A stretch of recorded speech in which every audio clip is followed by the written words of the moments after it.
Let's just dive right into this explainer. Today, we're breaking down a high-stakes psychological mind game that actually proves extreme honesty can sometimes be your absolute worst enemy.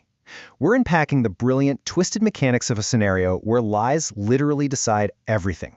So if you love understanding the psychology behind deception, strategy, and just human behavior under immense pressure, yeah, you're going to be glued to this one.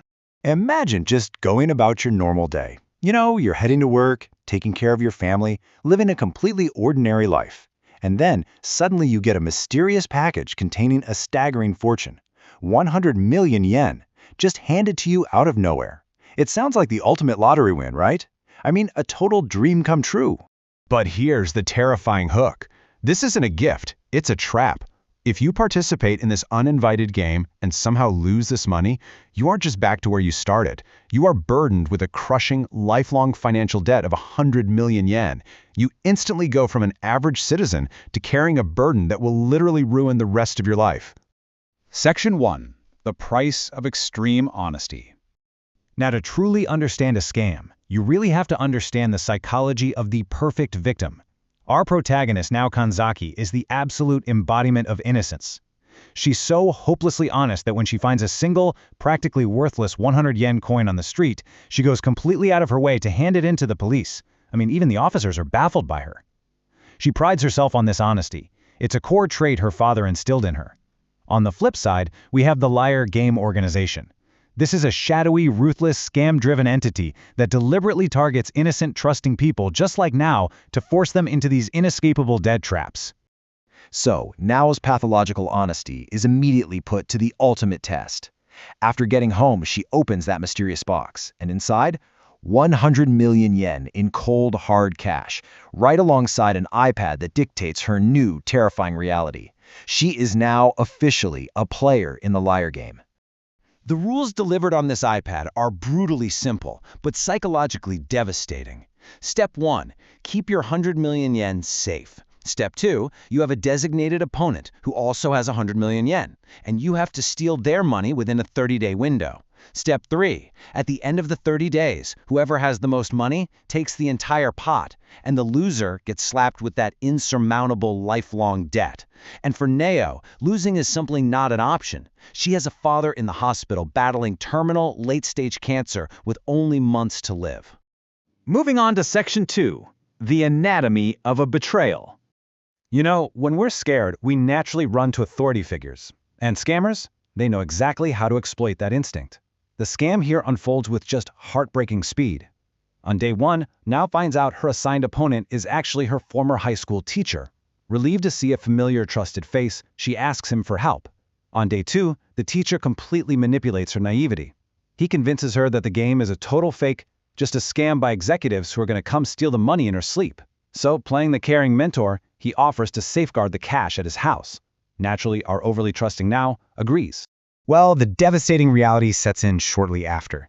Nadio gets an automated game update informing her she's lost her funds and now only has 29 days left to recover them. In an absolute panic, she runs back to her teacher's house, only to overhear him bragging loudly on the phone, just laughing about how easily he duped her. Her trusted mentor didn't just play the game, he completely shattered her worldview, leaving her totally hopeless and blaming her own honesty. Which brings us to Section 3. Enter the Master Swindler. With her father's hospital bills looming, a ticking 29-day clock, and literally no help from the police, Nao is pushed to the brink. A lawyer gives her some unconventional advice. To fight a scammer, you need an even bigger scammer. So she tracks down Shinichi Akiyama. He's this legendary, brilliant con artist who is literally just being released from prison. And how slick is this guy? On his way out, reporters are waiting to ambush him, but he creates a decoy and casually escapes by disguising himself as a police officer. When Nao accidentally bumps into him and begs for help, we get this fascinating alliance. It's absolute desperate innocence teaming up with cold, calculated deception. At first, Shinichi rejects her flat out. I mean, why would he risk going back to jail? But Nao is desperate. She waits a grueling 6 hours outside his apartment.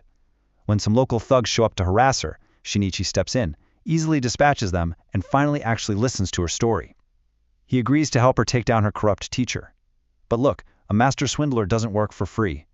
His cutthroat terms demand a massive 50-50 split of her ultimate prize money. To survive, she accepts. Section 4. the psychology of paranoia.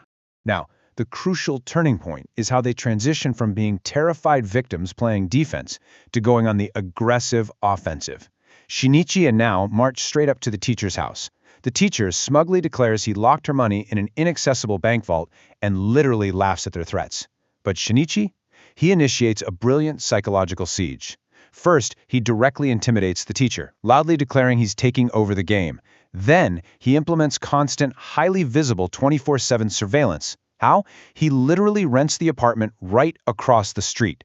He wants the teacher to look out his window and know he's being watched every single second of the day. This pressure really starts breaking the teacher. He even calls the cops in a panic, proving his nerves are totally fraying. As Nao and Shinichi watch the guy slowly unravel, Nao questions how simply watching him will ever get the money back from a bank vault. And that's when Shinichi poses a brilliant deductive question to Nao that completely flips the entire Safe in a bank, and someone was parked outside your house watching you. What would you do? Nao replies, well, I'd leave town to get away from them because the money is safe. Shinichi nods. Exactly. But what if the money wasn't in the bank? What if you hid it inside your house?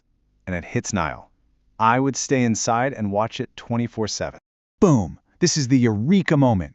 The teacher's own behavior gave away his secret. The psychology of paranoia is highly predictable.